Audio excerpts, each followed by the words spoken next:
All right, this video we're going to be talking about the Unit 2 Quiz 1 review. So be following along as we're going through this, and if you have any questions, as always, let me know. All right, so here we go. All right, so how many outcomes are there? Well, let's say we have a spinner that has been divided up into 5 sections, and then we have the die that is numbered 1 through 6 with 6 sides. So the spinner has 5 sections, and then the die has basically 6 sides. All right, so I'm just simply going to multiply 5 times 6. I'm going to get 30 possible outcomes. So I'll be, as you can tell, I'm going to be typing during this video here. All right, so the probability of a red, so probability of landing on red, let's see, that'll be 1 over 5. Probability of rolling a 5 on a 6-sided die, that would also be 1 out of 5. I'm sorry, 1 out of 6. So what I'm going to do with these two probabilities is multiply these two, which means I'm going to get 1 out of 30 chance. Okay, so again, probability, when you have multiple probabilities, you're going to multiply.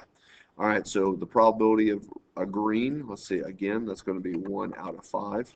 Now, an odd number, if you remember, an odd number is a 1, a 3, and a 5. That's all that will be in. So that will be a 3 out of 6.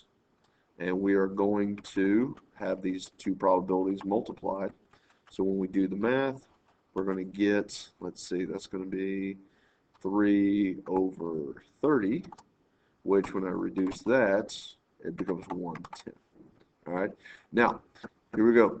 If 850 people spun the spinner and rolled the die, how many would have landed on the white or blue sections of the spinner and then rolled an even number? All right, so white and blue. Let's see, white and blue. That's 2 out of 5. All right, so 2 out of 5.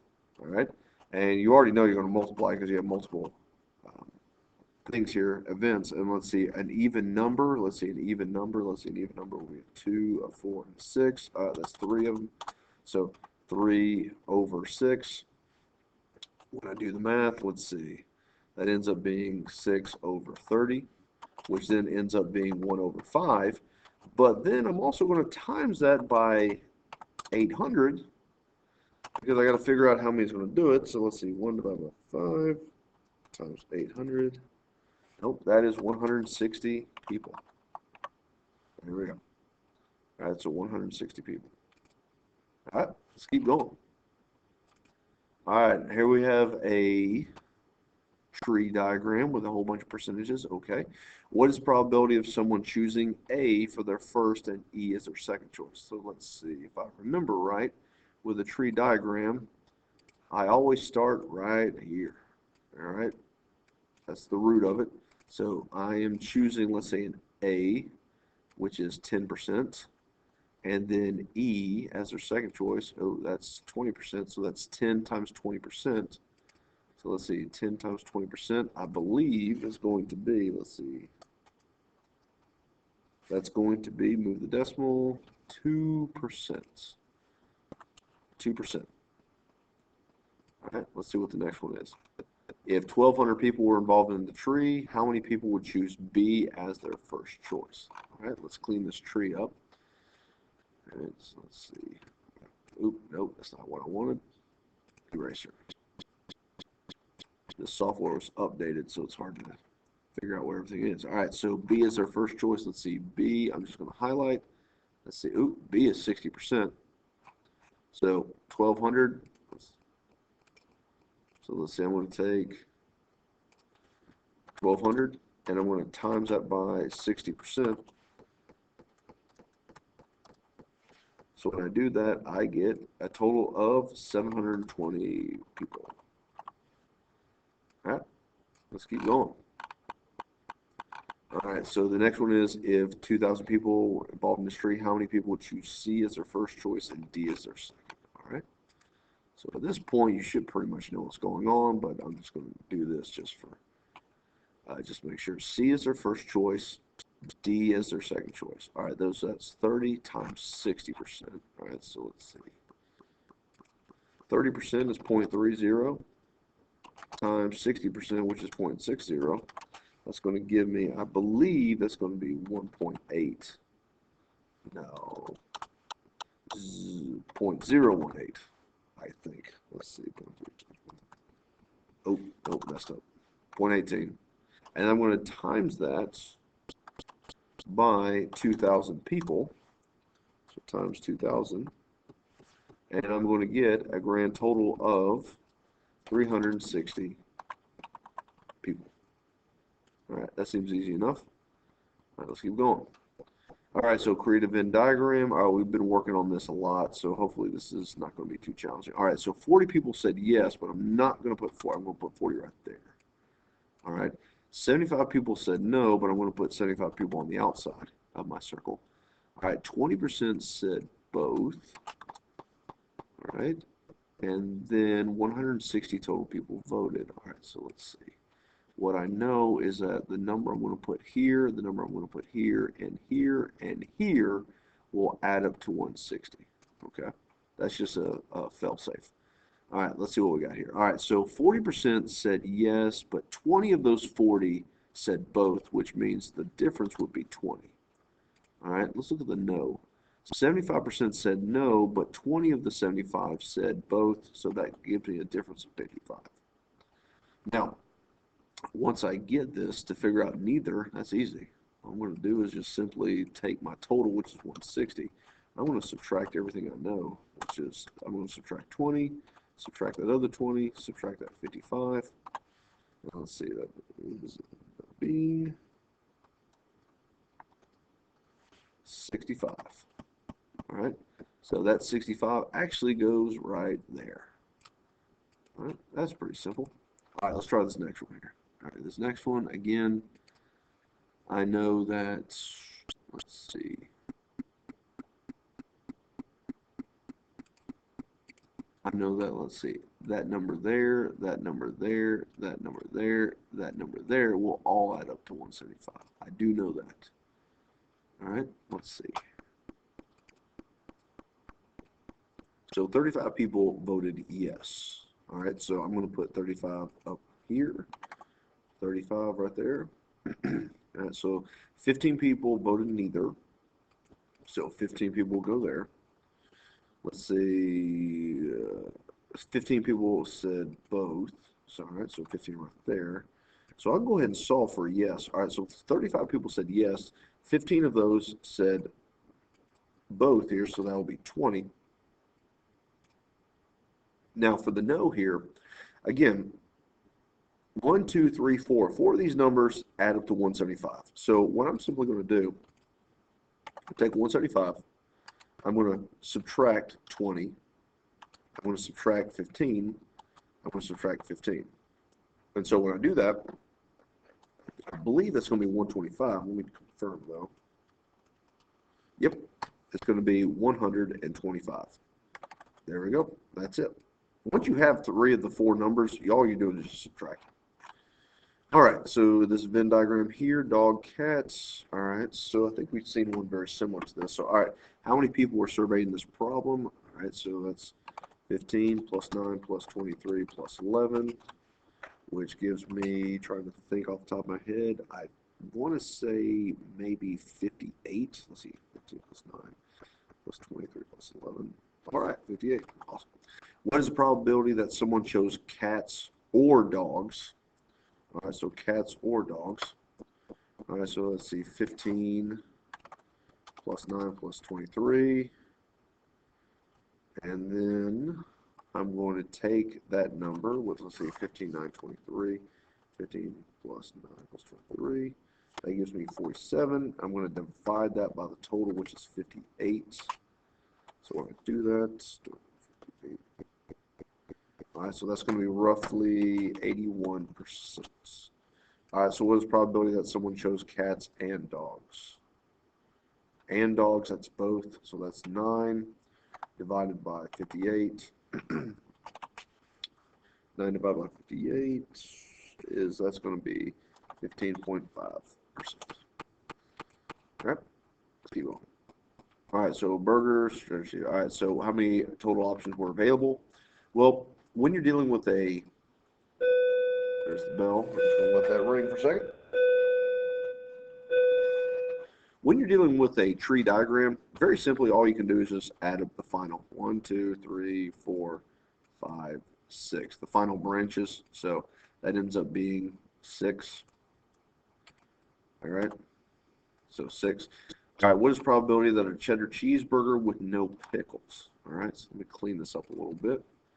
All right, so the cheddar cheese, let's see, cheddar cheese. Now notice that there aren't any percentages on here. So if there's not any percentages on here, then that would just be a clean 1/3 with no pickles. There's only 2 options, so that's 1/2. So cheddar cheese, let's see, that was a 1/3. And then we have a no pickles, which is 1/2. And if you remember, it's multiplying, so I'm just going to times the 2. So when I do the math, I get equals 1/6. So 1/6 chance.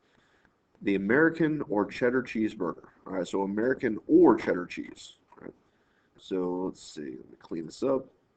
Cheddar cheese is already selected with the American right here. Well, that's 2 of the 3 choices here. So that'd be very simple. So that's just simply 2 divided by 3, 2/3. Now, if 300 people came to the restaurant, how many people would order a burger with no pickles? Order a burger with no pickles. All right. With no pickles, let's see, there's only a 50% chance it's either going to be pickles or no pickles. So that's an easy one. All right. That might be a typo, but we're just going to go with it. All right. So a burger with no pickles. So 1 out of 2 would be no pickles, and we're just going to simply times that by 300. So when we do the math, we get 150. All right. Okay, so there are 30 marks in the box. All right, so what is probability of randomly choosing a red? Let's see, a red. Let's see, there's 7 red. 7 red out of 30. Let me make sure this is 11 plus 7 plus 8 plus 4. All right, 30. All right, good. So 7 out of 30.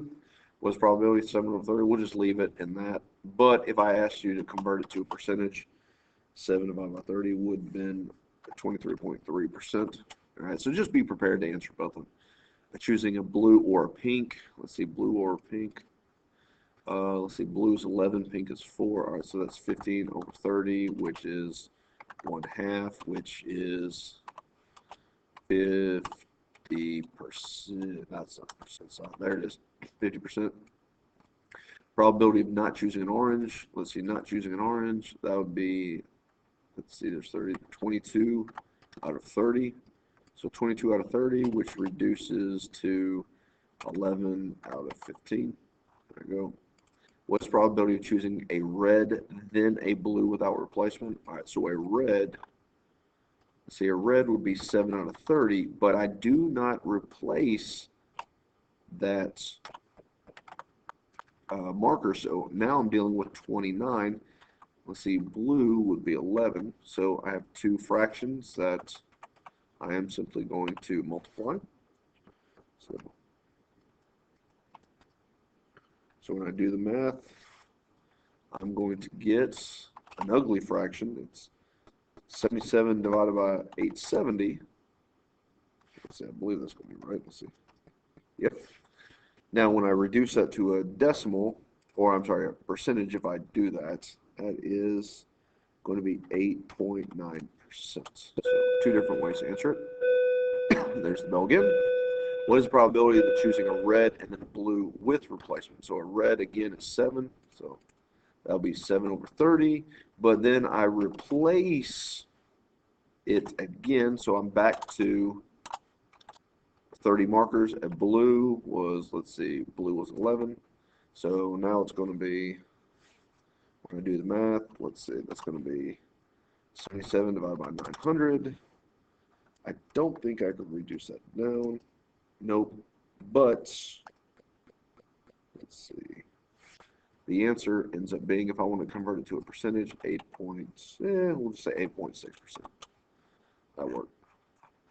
All right, so, oh my goodness, this is a review question. If a tire has a sidewall height of 6.5 inches and a circumference of 9.6, find the sum. All right, first thing I got to do is take my circumference, and I need to divide that by 3.14.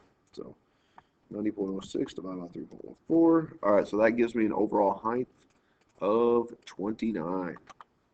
Now the sidewall is right here, that's 6.5. Hopefully you can see it right there. Here is another 6.5. All right, what I'm looking for is the number in the middle. All right, so let's see, off to the side, let's do some work here. All right, so I know that the height is 29 minus the sidewall minus another sidewall. When I do the math, I believe I get 16.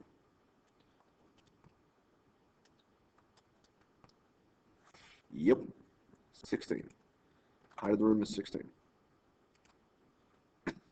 All right, license plate question. Awesome. All right, so for the characters, the letter O and 0 cannot be used. 4 of the 5 characters will be numbers.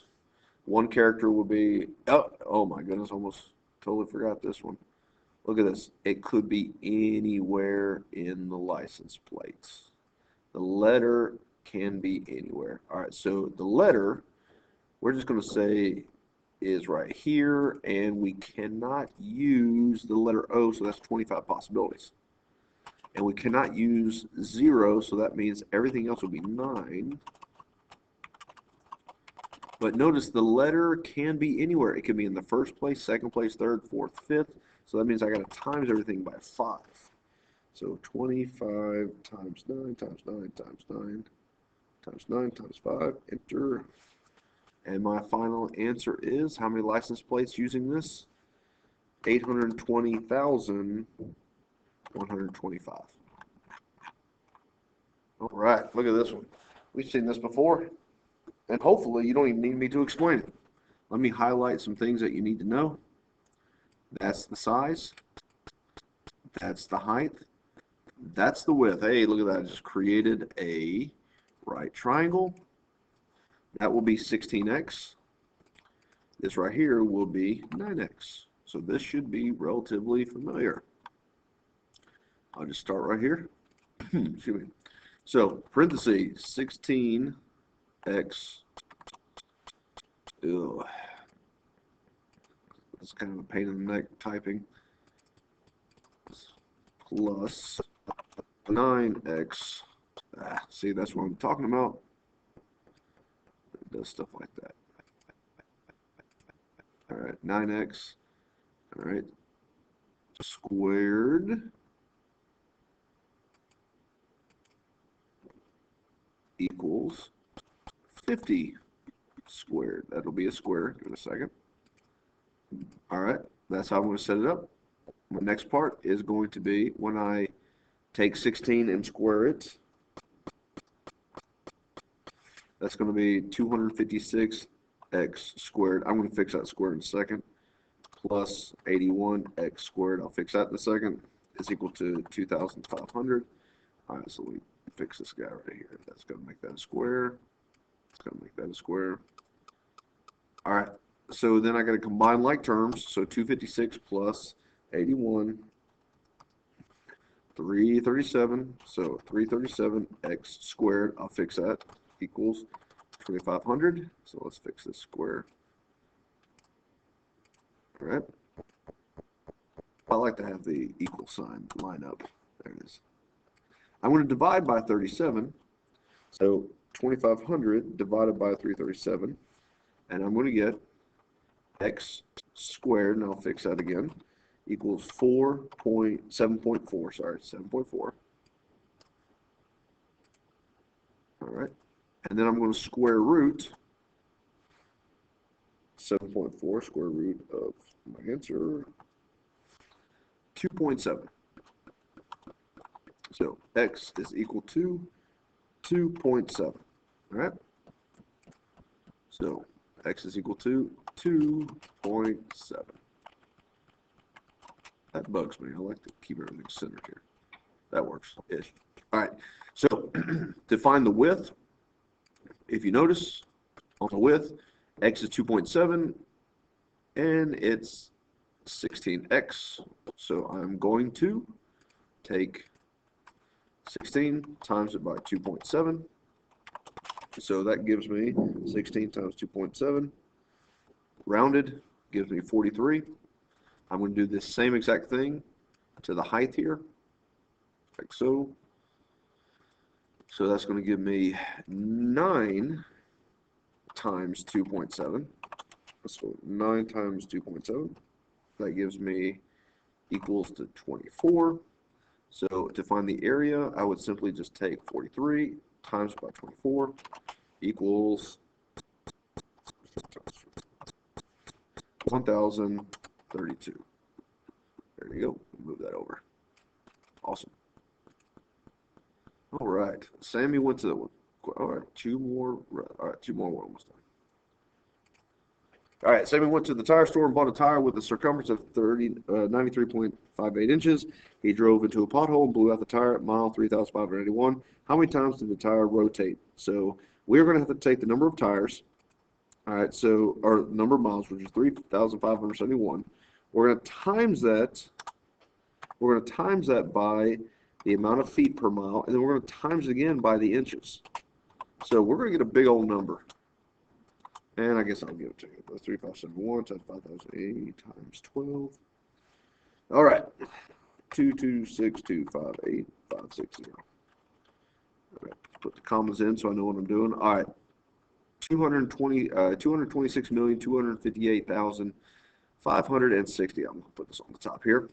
And every time the tire rides around, it goes 93.58 inches. So I'm going to divide that by 93.58. How many rotations? It is, I'm just going to put it right up underneath it. Let's see, that's 2,417,809 times. All right. Oh, it's a parade question. Oh, Lord. Okay. First thing I want to do is I want to multiply 250. That is my eraser. I'm going to take 250 and I'm going to times it by 60%. All right. So here we go. Off to the side. I really don't have anywhere to write here, so I'll just write it here. Why not? So I'm going to take 250. I'm going to times it by 60%. I'm going to get 250 times 0.6. I get 150, but then I'm going to, if you remember, guys, I'm going to subtract 150 from 250. All right, so when I do that, I get a new rate of, I believe that's 100. 100. That's my new rate. Remember, I started with 250. Now I'm at 100. Now this rate decreases by 30%. So again, off to the side here, I'm going to take my new rate, which is 100 times 30%. I get 30. But then again, or not then again, then I would subtract that here. Excuse me. And I end up with 70. All right. And then this rate decreases by 50%, so I got to write it down here. 70 times 0.50 equals 35, and then I'm going to again subtract it here. That gives me 35. Now I'm going to take all my rates and multiply it by the numbers. All right. So watch my highlighter. 250 times 4. 100 times 4. 70 times 4. 35 times 3. So my answers end up being 250 times 4. I believe that's a clean 1,000. It is 1,000. 100 times 4, that's 400. 70 times 4, 280. 35 times 3, I believe that's 105. So 1,000 plus 400 plus 280 plus 105. Hope I got this right. I think I did. 1,785 people. All right. The tire has a rim size of 19 inches. All right, this is one of those same type of questions. So I'm just going to take 94.2. I'm going to divide that by 3.14. So 94.2 divided by 3.14. I get 30 equals 30. That is my height, which is 30. That did not fit where I wanted to. All right, 30 Then, let's see, the rim is 19 inches, so 19 goes here. What I don't know is what the sidewall is x and what the sidewall is x. I don't know that. But off to the side, I'm going to do, let's see, 30 is the height minus 19. I get 11, and it's divided by two sidewalls that are exactly the same, and I get 5.5. Alrighty, I think this is the last one. All right, last one. All right, width, height. All right, first off, aspect ratio. Aspect ratio is nothing more than the width colon height. So that's nothing more than saying 48 colon 36. And I'm going to reduce 4, 3. There we go. All right. Next is the size. Now, the size, you're doing the Pythagorean theorem. So that will be off to the side here. 48 squared, now fix that, plus 36 squared is equal to c squared. All right, so let me square these real quick. Again, I can't do it as I'm typing. I got to do it after the fact. All right, this is basic 9th grade Pythagorean theorem. All right, square. All right, so enter. All right, so 48 squared, that's 2304, plus 36 squared, that's 1096, is equal to c squared. All right, so let me bring that up. 2304 plus 1296, that equals 3600 is equal to c squared, and I'm just going to square root that after I do that. All right, so 3600, I believe that's 60. Awesome, 60. Now the area, remember, the area is width times height. Let me put it, I do that. I don't know, it's going to confuse people. All right, so that's 48 times 36, which gives me 48 times 36. 1,700, and I don't know I'm writing all over the place, but I'll move it. 1,728. Now the perimeter is the distance around. All right, so the width, so look at Joe's TV, is 48. This upper width is 48. The height is 36. This height here is 36.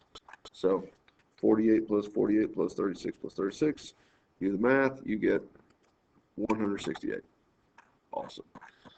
All right, this guy right here, remember that singles, you're going to times by 1, doubles times by 2, triples times by 3, home runs times by 4. All right, so when I start my equation, that'll be 150 plus 2x plus 3 plus 4 times 27, I believe, is 108. All right.